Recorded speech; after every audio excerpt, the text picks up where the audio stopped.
السلام علیکم۔ کالا جادو ایپیسوڈ 22۔ دوسرے لمحے میں نے چونک کر اس کا چہرہ دیکھا۔ کمبخت بے حد حسین تھی۔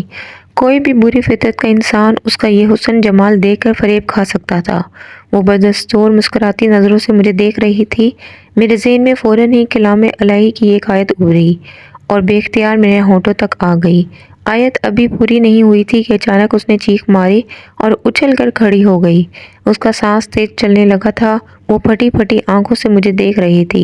کا کرے ہے رے؟ اس نے پھولے ہوئے سانس کے ساتھ پوچھا۔ میرا ورد جاری تھا۔ اچانک اس کا تمتماتا لال بھبوکا چہرہ تاریخ پڑھنے لگا۔ پھر اس کی آنکھ میں گڑھا نمودار ہو گیا۔ ہونٹ مڑ گئے۔ رنگ کالے کی طرح سیاہ ہو گیا۔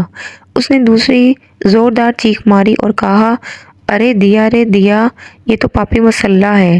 ارے او جھمبردا رے، جھمبردا رے، ارے دیکھ اے سسرا مسلح ہم کا مارے ہے، مارے جھمبردا۔ وہ دوری ہو کر بل کھانے لگی۔ اسی وقت درخت کی ایک شاخ پر 2 پاؤں نظر آئے اور دوسرے لمحے کوئی درخت سے نیچے کود گیا۔ یہ ایک کالے رنگ کا توانا آدمی تھا، لیکن اس کا سارا بدن موجود تھا، البتہ سر شانوں پر موجود نہیں تھا۔ وہ سر کٹا تھا۔ ارے دیکھ ای کا، دیکھ سسرا کو، عورت چیخی اور کٹے سر والا میری طرف لپکا، لیکن 2 قدم آگے بڑھ کر رک گیا۔ ارے رام دی رے، جڑا ہم کو کھوپڑیا دیجیو، ایک آواز ابھری۔ چڑیل جو مسلسل بل کھا رہی تھی رک گئی۔ اس نے ایک جھولی اٹھائی اور اس میں کچھ نکالنے لگی۔ یہ ایک انسانی سر تھا، کالا چہرہ، خد و خال موٹے اور بھدے آنکھیں گہری سرخ، سر گھٹا ہوا، درمیان میں چوہے کی دم جیسی اٹھی ہوئی چوٹی۔ عورت نے انسانی سر اس کی طرف بڑھا دیا، جیسے اس نے دونوں ہاتھوں میں پکڑا اور اپنی شانوں پر رکھنے لگا، مگر اس نے سر الٹا رکھ لیا تھا۔ اس کا سینہ سامنے تھا اور چہرہ دوسری طرف۔ پھر وہ بولا، کون ہے ری رام دی؟ ادھر کو تو ہونا رے۔ ہت تیرا ستیہ ناس، ارے کھوپڑیا تو الٹی ٹانگ لی ہے تے نے، ادھر نہ ہے ادھر، عورت نے کہا اور مرد گھوم گیا۔ وہ سرخ آنکھوں سے مجھے دیکھ رہا تھا اور میں اس کی آنکھوں میں آنکھیں ڈالے ہوئے تھا۔ دلچسپ تماشا تھا۔ میری جگہ کوئی اور ہوتا تو اب تک اس کا کام تمام ہو چکا ہوتا، مگر میں پرسکون تھا۔ اب ایسے خوفناک مناظر میرے لیے غیر اہم ہو گئے تھے اور میرے اندر ایک انوکھی قوت بیدار ہو گئی تھی، جسے میں خود بھی کوئی نام نہیں دے سکا تھا۔ مرد مجھے گھورتا رہا، پھر اس کی پھٹی پھٹی آواز ابھری، تو بھی مجھے جان لے۔ میں نے کسی غیر محسوس قوت کے زیر اثر کہا اور ایک قدم آگے بڑھا۔ اس نے گھبرا کر عورت کا ہاتھ پکڑ لیا اور خوف زدہ لہجے میں بولا، کوئی بکٹ رے بھائی، بھاگ۔ عورت کا چہرہ بے حد بھیانک ہو گیا تھا۔ ایک آنکھ کی جگہ گڑھا نمودار ہو گیا تھا، دانت باہر نکل آئے تھے، بدن کے کھلے ہوئے حصوں سے ہڈیاں جھانک رہی تھی، مگر اس کے زیورات ویسے ہی تھے۔ دونوں پلٹ کر بھاگے، مرد الٹا ہی بھاگ لیا تھا۔ عورت اس کا ہاتھ پکڑے ہوئے تھی۔ میں سکون سے دونوں کو دیکھتا رہا۔ چند قدم دوڑنے کے بعد ہی وہ دونوں غائب ہو گئے۔ میں نے مسکراتے ہوئے گردن ہلائی، پھر اچانک ہی مجھے اپنی بے خوفی کا احساس ہوا۔ مجھے اس خوفناک صورتحال کا کوئی احساس نہیں ہوا تھا، بلکہ میں نے یہ سب کچھ بہت معمولی سمجھا تھا۔ بابا فضل کی سرگوشی ابھری، اب بھی حیران ہو رہے ہو مسعود؟ بار بار بھول جانا بری بات ہے۔ یہ آواز میں نے صاف سنی تھی، آس پاس کوئی موجود نہیں تھا۔ آواز پھر ابھری، تمہیں سپاہی بنایا گیا ہے، اپنے فرائض ذمہ داری سے سر انجام دو، اور تم جانتے ہو ایک سپاہی کی ذمہ داری کیا ہوتی ہے، بس اس کے بعد کسی کو آواز نہ دینا۔ میں ساکت رہ گیا۔ اس سے زیادہ کھلے الفاظ اور کیا ہو سکتے تھے؟ مجھے آخری تلقین کی گئی تھی۔ دل کی کیفیت عجیب سی ہو گئی۔ بے اختیار بیٹھ جانے کو جی چاہا اور میں بیٹھ گیا۔ درخت کے نیچے کافی ٹھنڈک تھی اور اس چلچلاتی دھوپ میں یہ ٹھنڈک بڑی دلکش لگ رہی تھی۔ وہ الفاظ جو مجھ سے کہے گئے تھے روح میں مسرت کی لہریں بیدار کر رہے تھے، ساتھ ہی ساتھ ایک سپاہی کی ذمہ داری کا احساس بھی دلا رہے تھے۔ مجھے بہت سے کام سر انجام دینے تھے، سب کچھ بھول کر ماضی میں جو کچھ ہوا تھا وہ تو ایک ایسی کہانی تھی کہ اس پر ذہن دوڑایا جاتا تو ہوش و حواس ہی ساتھ چھوڑتے محسوس ہوتے۔ نہ جانے کیا کیا تصورات تھے، نہ جانے کیا کیا آرزوئیں تھی، لیکن کتنی باتوں کو اپنے ذہن میں دوڑاتا۔ کہا گیا تھا کہ پہلے پھل چکھو، پھر کھانے کا موقع ملے گا۔ شکر ہے کہ امتحان کا دور ختم کر دیا گیا تھا۔ جو گناہ کیے تھے ان کی سزا شاید پوری ہو گئی تھی اور اب اس کے بعد قرض چکانا تھا۔ ممکن ہے کبھی یہ قرض ختم ہو جائے اور اس کے بعد موسم بہار کا آغاز ہو۔ موسم بہار کے مہمانوں، میری آنکھیں شدت سے تمہاری منتظر ہیں، لیکن ابھی پھل کھانے کا وقت نہیں آیا۔ ابھی قرض کی ادائیگی ہو جائے۔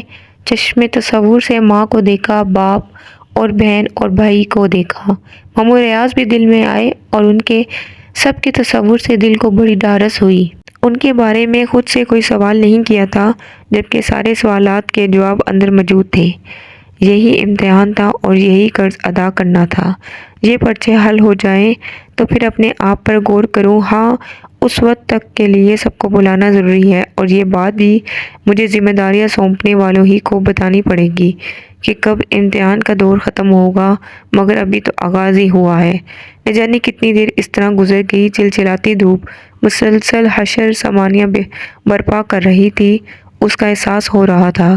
کبھی کبھی چیلوں کی آواز آ جاتی تھی۔ اچانک ذہن اس طلسم سے نکل آیا، میں بیٹھا کیوں ہوں؟ مجھے جائزہ لینا ہے کالی موری کے ان کھنڈرات کا، جہاں ان جادوگروں نے اپنا مسکن بنا رکھا ہے۔ سفلی علوم کے یہ ماہر بھی کیا انوکھی چیز ہے، ایک باقاعدہ نظام ہے ان کا، اور اب اس کے بارے میں مجھے مکمل طور پر معلوم ہو چکا تھا۔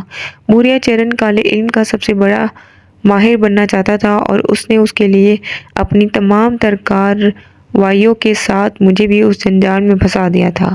اس کو دیکھ لوں گا، سب کو دیکھ لوں گا۔ اپنی جگہ سے اٹھا اور بے خودی کے سے عالم میں آگے بڑھ گیا۔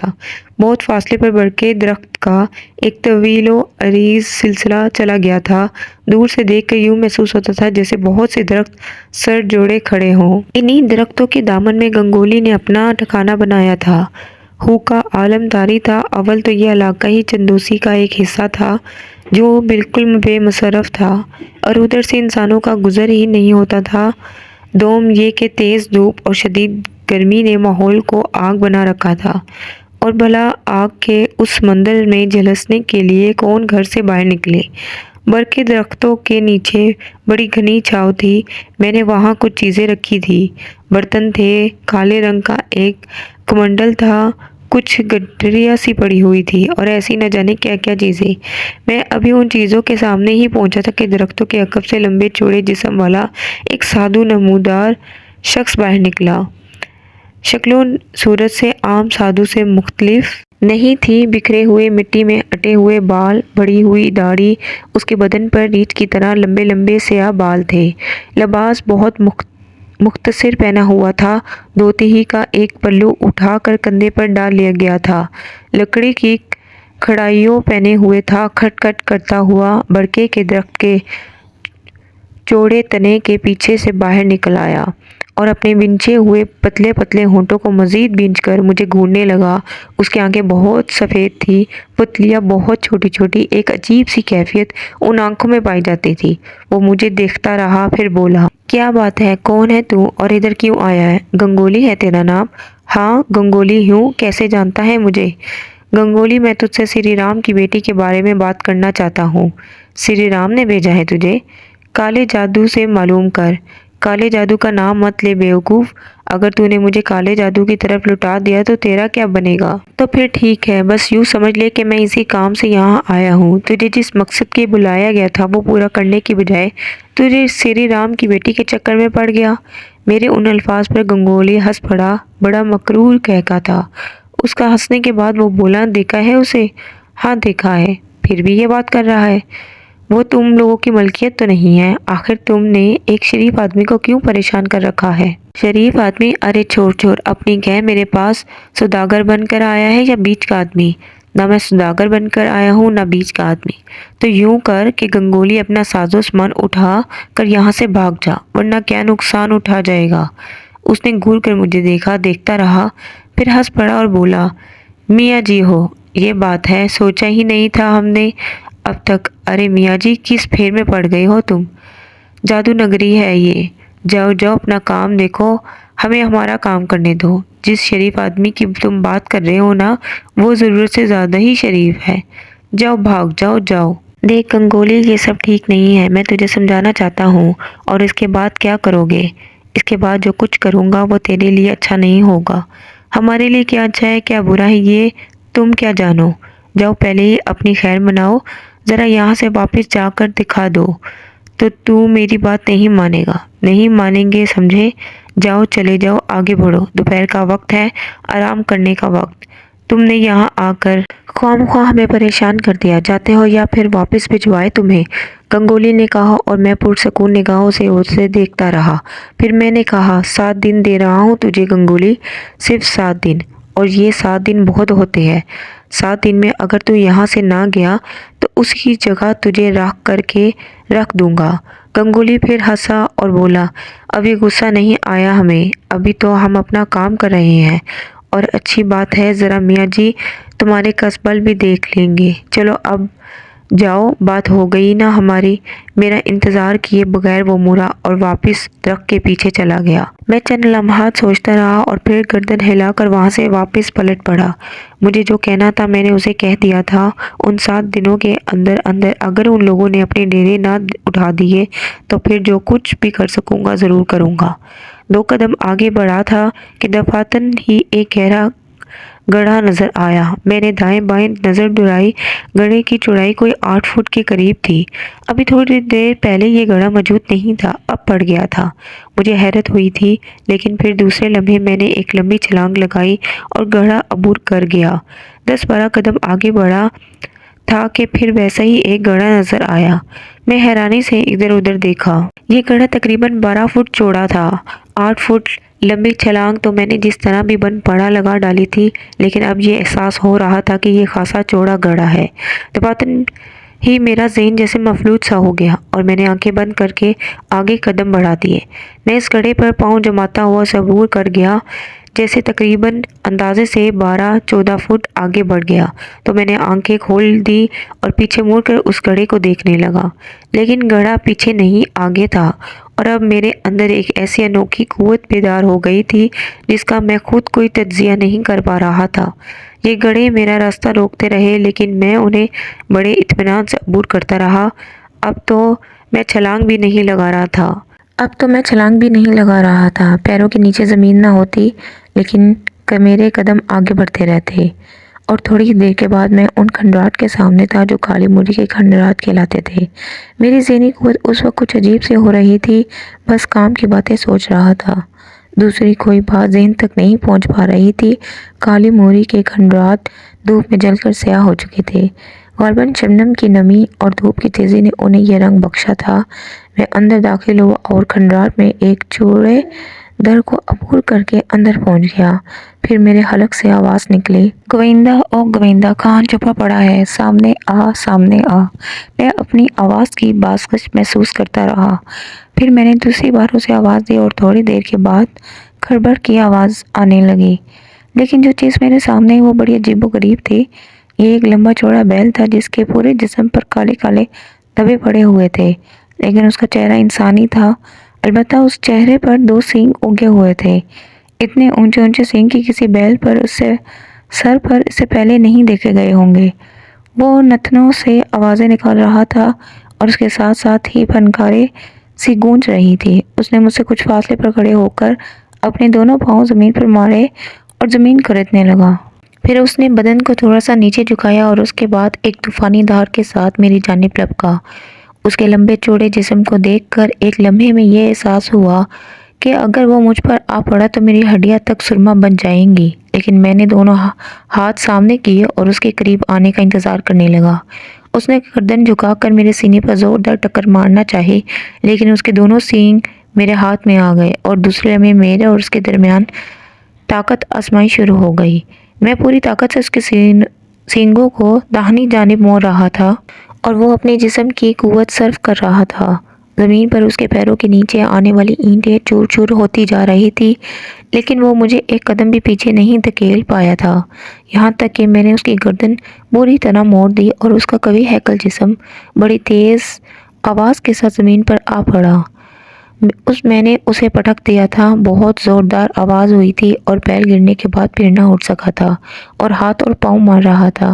حیران کن بات یہ تھی کہ اس کا جسم چھوٹا ہوتا جا رہا تھا۔ میں اپنی جگہ کھڑا اسے دیکھتا رہا۔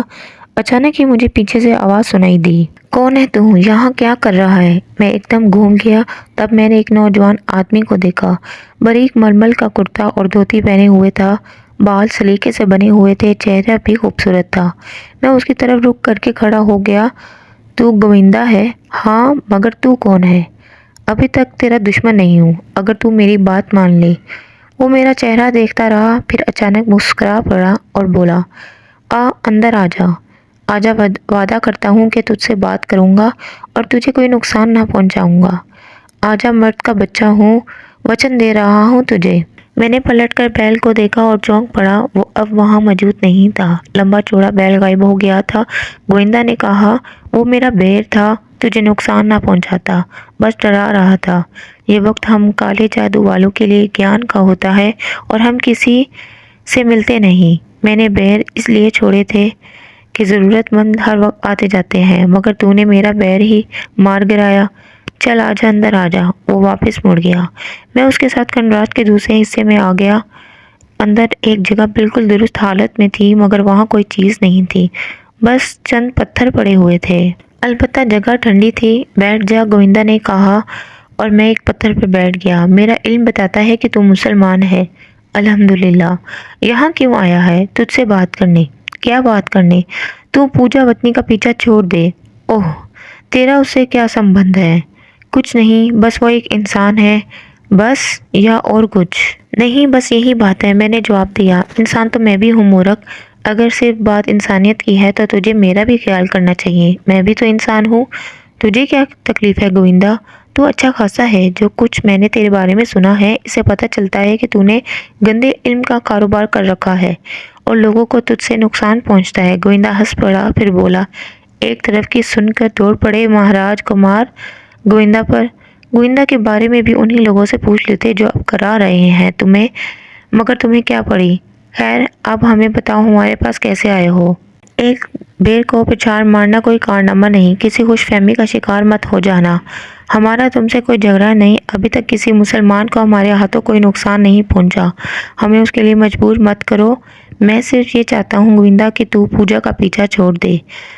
تو جو کچھ کر رہا ہے اس سے مجھے سرکار نہیں، میں نے کہا اور وہ ہنسنے لگا، پھر بولا، واہ رے میاں مٹھو، جو پڑھایا گیا ہے تجھے وہی بول رہا ہے۔ ارے کہاں سے پکڑا گیا ہے تجھے؟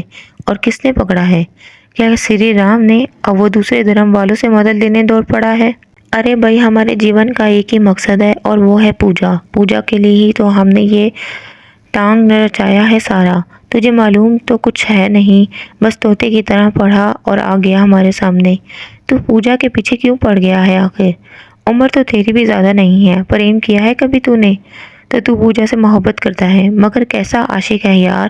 تیری پوجا کا ایک اور دعوے دار تجھ سے کچھ فاصلے پر پڑا ہوا ہے اور وہ بھی دعویٰ کرتا ہے کہ پوجا کو حاصل کر کے چھوڑے گا۔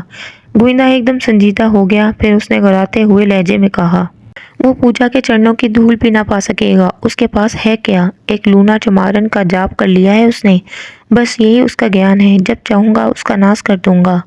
تو ایسا نہیں کر سکتا گووندا، ابھی میں اس کے پاس بھی گیا تھا، میں نے کہا اور وہ مجھے گھورنے لگا۔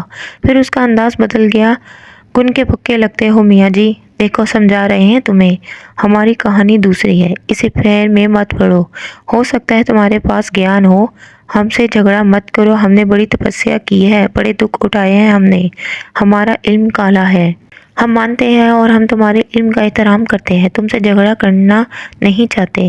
یہاں تک گنگولی کا معاملہ ہے تو لگتا ہے اب بات بڑھ گئی ہے۔ سری رام اپنی ہٹ میں اپنی بیٹی کو نقصان پہنچا دے گا، اس لیے پہلے ہم گنگولی کو ٹھکانے لگائی دیتے ہیں۔ دیکھنا چاہو تو رات کو آ جانا، نہ آ سکو تو کل جا کر اس کا استحان دیکھ لینا، کل وہ تمہیں وہاں نہ ملے گا جہاں ہے۔ اب تک تو نے ایسا کیوں نہیں کیا؟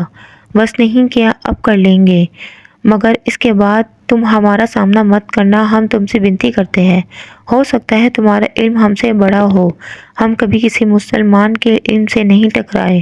اگر تم نے مجبور کیا تو مقابلہ کریں گے تمہارا، ہارے یا جیتے یہ الگ ہے، مگر جان لڑا دیں گے، جیتے جی ہار نہ مانیں گے۔ بس اب جاؤ، ہم نے تم سے کوئی بری بات نہیں کی، مگر سری رام کے جھگڑے میں مت پڑو۔ اگر گنگولی تجھ پر بھاری پڑ گیا گووندا تو ایک یار والی بات کہیں تم سے، کہو تم اپنا علم گنگولی سے لڑا دینا،